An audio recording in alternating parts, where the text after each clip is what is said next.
Let's be real. Loving people unconditionally is motherfucking hard. The Spiritual Shitshow Podcast with Suzanne Soul, episode 17. Hey, motherfuckers. Welcome to the Spiritual Shitshow Podcast, where we get into the hot, hot mess the healing and spiritual awakening journey can be. I mean, seriously, you should know it's a fucking hot ass mess. I'm your host, Suzanne Soul, comedian, lifelong spiritual student, and I'm sharing some of the crispy treats I've learned along my journey that have helped me and that I hope help you too. Okay, now open your mouth wide and say, Agape love. This is part 2 of the love series, which we started with part 1 of romantic love. So you can check that out too. In a world that's gone from be kind bumper stickers to full on social media cage matches, it's clear we need a reminder about agape love. For those of you who skipped Sunday school or were busy drawing stick figures of Moses parting the Red Sea with lightsabers, agape love is that unconditional, no strings attached love for humanity. And it's not romantic love, so you can put down the dating apps. Phew! In layman's terms, it's the love your neighbor love. Now you might ask, when you say love your neighbor, do you mean like the people next door? Farther. Everyone who lives down the road? Farther. The whole town? Farther. The state? The country? How far? The whole dang world. The whole world is my neighbor? I love to break it to you.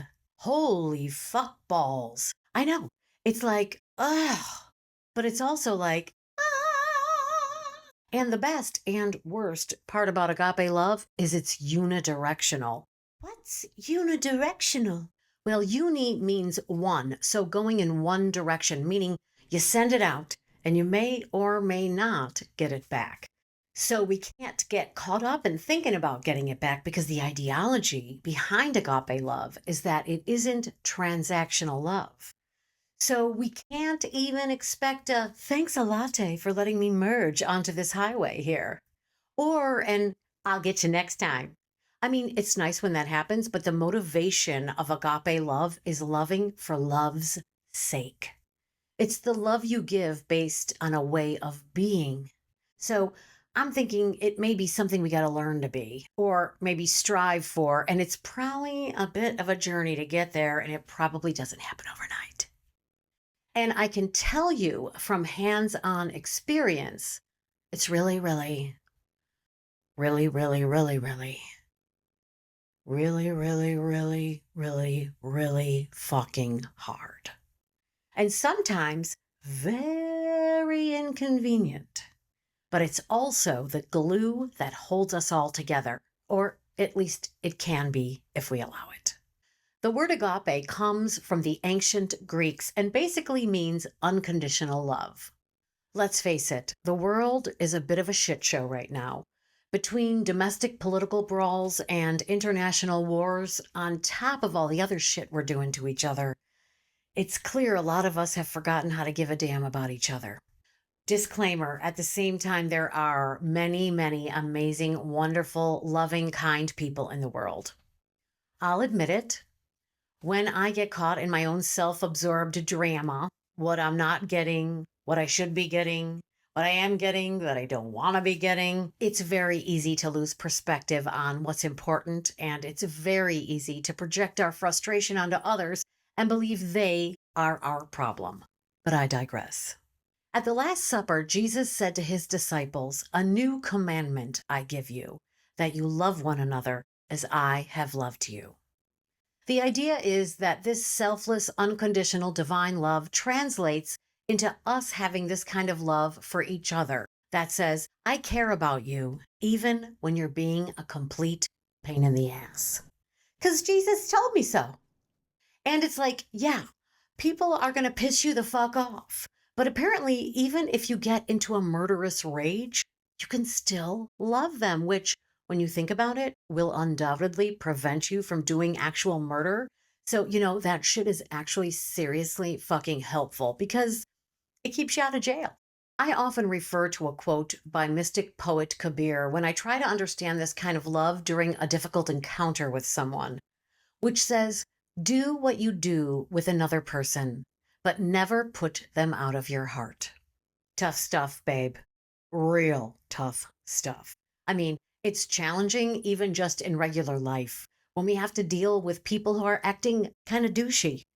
Sometimes I have to perform an exorcism on myself when I'm driving in traffic so my head doesn't start doing a 360 as I spew expletives when the car in front of me makes a fucking left hand turn from the fucking right lane across all the fucking traffic. For crying the fuck out loud, why do you fucking do that? Okay, obviously I'm a work in progress. But as I was saying, according to theologian C.S. Lewis, agape love is the highest form of love as it reflects divine generosity. The idea is love thy neighbor even if your neighbor's dog yelps for 2 hours straight starting at 6 a.m. That's not easy. Lewis called agape the kind of love that doesn't depend on whether the recipient deserves it or not, which is a good thing because most of us have that one relative who never returns the Tupperware. And yes, I am that relative. So thanks for still loving me. Sociologists back this up too. Dr. Brené Brown, who has practically trademarked vulnerability, suggests that connection and compassion are vital for human survival. In her book, Daring Greatly, she argues that love and empathy are not luxuries, they're necessities. Think of agape love as the Wi Fi of human relationships. You don't see it, but when it's missing, everything sucks. Loving your neighbor isn't about candlelit dinners or mushy feelings.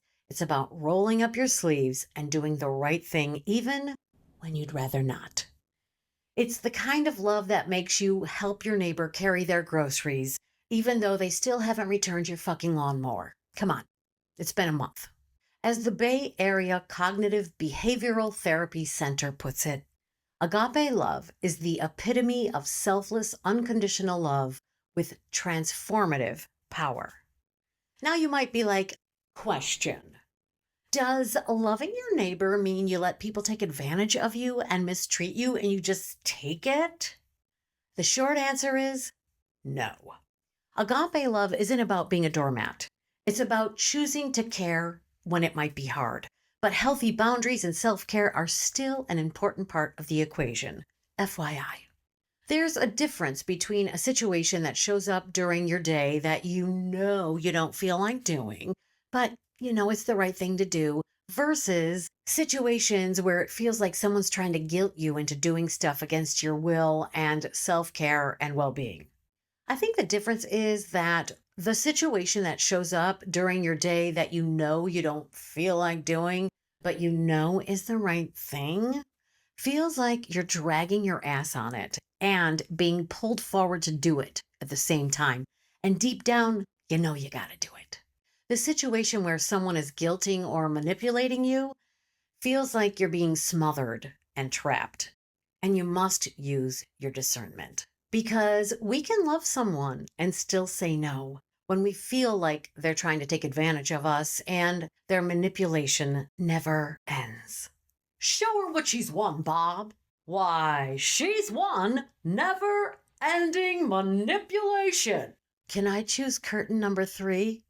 So basically what I'm saying is you feel different feelings in these situations.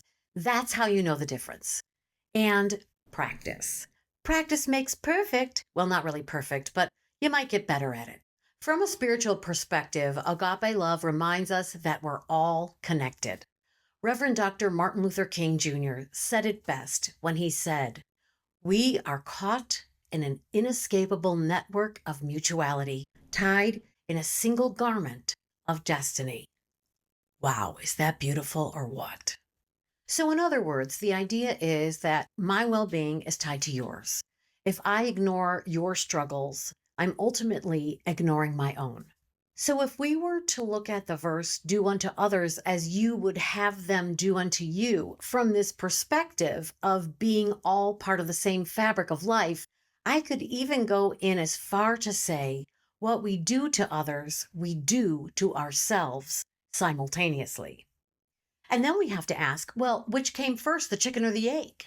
Is the way I'm treating myself being expressed in the way that I treat others? Or is it that because we are connected, I am ultimately also affected by how I treat others? Either way, it's something to think about, that's for sure. Okay, so I'm going to go ahead and make a list, check it twice, and see where I was naughty and where I was nice. And then I'm going to put that list next to all the shit I've experienced and see if it tracks. JK, it does. But maybe not as exact as an Excel spreadsheet. Agape love forces us to look at the big picture, to see ourselves not as islands, but as interdependent members of a global community, as well as look at the big picture of ourselves and see who we want to be for ourselves. Sociologically, agape love serves as a buffer against societal breakdown. Dr. Jonathan Haidt, author of The Righteous Mind, explains how our tribal instincts often divide us. But agape love transcends tribalism, acting as a unifying force. Instead of us versus them, it becomes all of us together, awkwardly trying to figure this all out.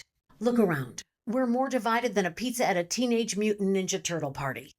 Agape love is the glue or the mozzarella cheese that can hold our fractured world together. It's about giving a damn about people who may not give a damn about us without expecting anything in return.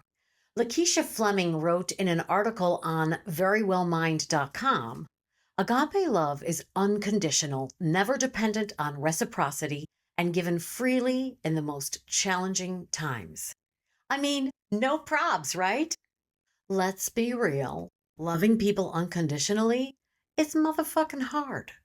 Life can be a real pain in the ass. Between dealing with that coworker who never shuts the fuck up about their keto diet and the neighbor who thinks 7 a.m. is the perfect time to mow the lawn, it's easy to become a cynical jerk. But instead, we can love our fucking neighbor. JK, just neighbor. But that's where the magic lies. The ridiculousness of agape love is its strength. It's the cosmic joke that reminds us we're all flawed and yet we all deserve love anyway. Okay, hear me out. While we're on our agape love journey, there will be times when loving selflessly will obviously lead to moments where we feel disrespected and or unappreciated. So how the fuck do we deal with that, huh? Great question. It can be tough, but we can also choose to see it as an opportunity to deepen our understanding of selfless love. Agape love is non transactional. Its value lies in the act itself, not in the response. To move through these moments, if you are dedicated to this path, you can focus on your intention, not their reaction, and remind yourself that your worth doesn't depend on others' validation. It's okay to feel hurt, but you can use practices like mindfulness or prayer to process those emotions and let go of resentment. Set healthy boundaries to protect your energy.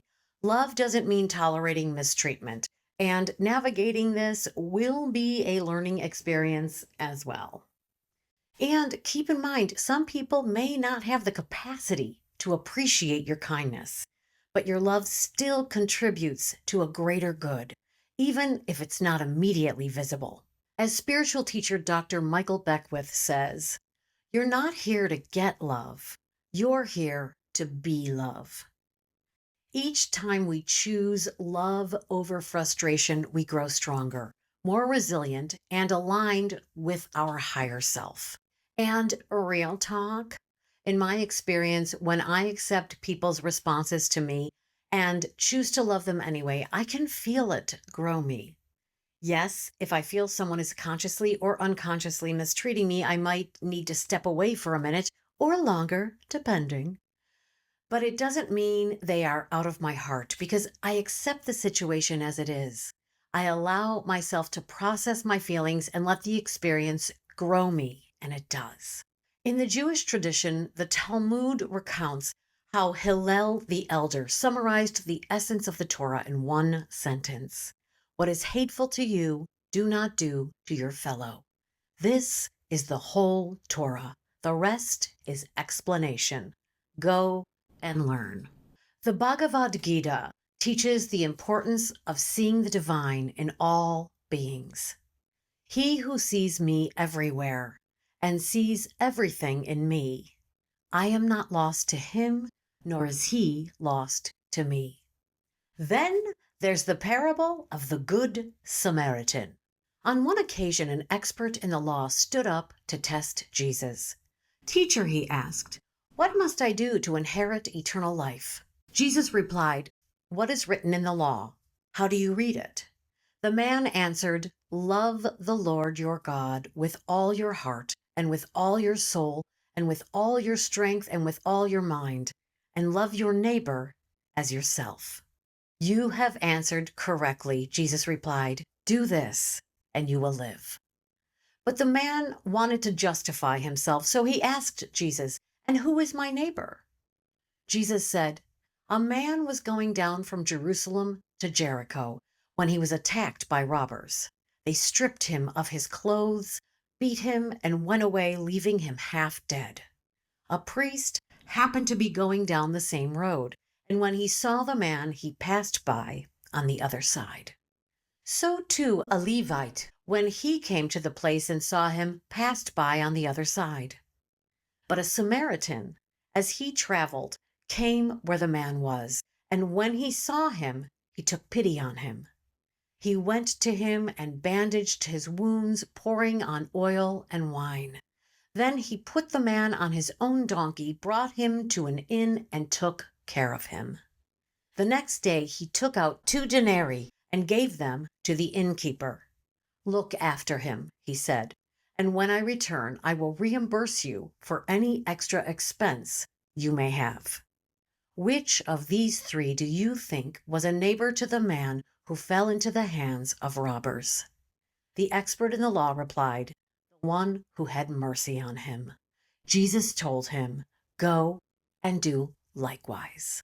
The Samaritans were seen as a mix of spiritually corrupt Israelites and pagan foreigners, and they created their own religion that the Jews considered heresy. Jews often attacked Samaritans, and the Samaritans attacked the Jews right back. So the teaching is to love that neighbor, the neighbor you hate, the neighbor you fear, that guy. Love him. Oi, not easy, but necessary if you choose to walk the path of agape love. The Buddha instructs practitioners to develop an all-encompassing love by radiating kindness over the entire world, spreading upwards to the skies and downwards to the depths, outwards and unbounded, free from hatred and ill will. And also said, even as a mother protects with her life her child, her only child, so with a boundless heart should one cherish all living beings. Spiritual teacher and author Dr. Wayne Dyer emphasized the transformative power of love in his teachings. He believed that by cultivating love within ourselves and extending it to others, we can profoundly impact our perception of the world. He said, loving people live in a loving world. Hostile people live in a hostile world. Same world. Disclaimer, none of us are perfect, so sometimes we may be in a hostile world and sometimes we're going to be in a loving world, but we're going to try to be in a loving world as much as we can. Okay? Anyways, loving your neighbor, a.k.a. agape love, also means loving people exactly as they are. Hence the without conditions thing. Dr. Dyer defined love as the ability and willingness to allow those you care for to be what they choose for themselves without any insistence they satisfy you. Spiritual teacher Ram Dass spoke on this idea as well when he said, When you go out into the woods and you look at trees, you see all these different trees, and you look at the tree and you allow it. You see why it is the way it is. But the minute you get near humans, you lose all that. And you're constantly saying, you're to this, or I'm to this. That judgment mind comes in. And so I practiced turning people into trees, which means appreciating them just the way they are. We can't talk about agape love and loving your neighbor unconditionally without asking, how do we love our neighbor as ourselves in the case where someone harms us or someone we love? Loving your neighbor as yourself in the face of profound harm is one of the greatest challenges any person can face. This doesn't mean excusing harm, denying justice, or ignoring our pain. Instead, it invites us into deep spiritual work, balancing justice with compassion. It also doesn't mean we suppress our feelings. It means hold space for the feelings while resisting the urge to dehumanize the person who caused the harm. We can see agape love as liberation. Forgiveness is an essential aspect of loving others and doesn't always feel natural. It's an intentional decision to let go of hate, even if anger and sadness remains. As Nelson Mandela said, resentment is like drinking poison and then hoping it will kill your enemies. And loving someone who has caused great harm might mean loving them from a distance. It doesn't require physical proximity or even a relationship, and it's not about excusing or tolerating injustice. It's about refusing to let hatred define you. But what if I told you that embracing a selfless, unconditional love for others could actually make your life less of a dumpster fire, if it's a dumpster fire right now? How, you might ask? Well, let me tell you. Studies show that loving others and practicing compassion lowers your cortisol, making you less likely to freak out over minor inconveniences, like when someone cuts you off in traffic. When your life feels like a dumpster fire, it may be because you're stuck in a cycle of self-pity, frustration, or apathy. Loving others unconditionally shifts your focus outward, giving you purpose. And a selfless approach to relationships fosters connection, which helps combat loneliness and its associated health risks like depression and even heart disease. When you give love freely without expecting something in return, people feel it. They're drawn to you because you radiate good energy. People are even more likely to help you out when life throws you a curveball because you love them so freely. Perks! Okay, now you're probably like, girl, you better give us some freaking tips on how we can incorporate more agape love into our lives because I think we're all fucking this up a little bit. Okay, babe, listen up. Start small. Try holding the door open for someone, even if they're the type who takes forever to say thank you or doesn't, because they're a douche, JK. But I still love you, though. Reframe annoyances. Instead of thinking, this person is ruining my fucking day, try, wow, this is a chance for me to practice patience, even if you have to grit your teeth while saying it. This is a chance for me to practice patience. Remember, we're all human. Everyone has bad days. Cut some people some slack, just like you'd want them to do for you. Cultivating loving compassion toward others has so many benefits we may not realize, and some I didn't even realize until I was working on this episode, so we've all learned something here today. Benefits that enhance both mental and emotional well-being, improving mood, increasing self-esteem, and greater overall happiness. Acts of kindness have been shown to reduce stress and promote a sense of well-being. And regularly practicing compassion can increase emotional resilience, making individuals better equipped to handle personal challenges and setbacks. And this resilience contributes to long-term mental health stability. Huh? Author and speaker Carolyn Miss observed, the love that flows through your heart purifies not only your own spirit, but the love you share with others. And Jewish philosopher Martin Buber said, "What you must do is love your neighbor as yourself. There is no one who knows your many faults better than you, but you love yourself notwithstanding. And so you must love your neighbor, no matter how many faults you see in him." And Ram Dass said, "The most important aspect of love is not in the giving or the receiving, it's in the being. When I need love from others or need to give love to others, I'm caught in an unstable situation. Being in love rather than giving or taking love is the only thing that provides stability. Being in love means seeing the beloved all around me." But wait, world-renowned psychologist Carl Jung made a very poignant statement when he said, "Wait, girl." Okay, he didn't say that part, but he said, "How can I love my neighbor if I do not love myself?" Ooh, that's foreshadowing of part 3 of this love series, self-love. See what I did there? Let me tell you something, you guys. I am loving this series about love, and part 3 is next. Can you believe part 3 is coming after part 2? Incredible. Listen, you motherfuckers, I love you so fucking much. This has been the Spiritual Shit Show podcast. I'm Suzanne. So thanks for listening, and I'll see ya on the next one. Roll it, you wonderful person I love. I love you all, so please motherfucking roll it.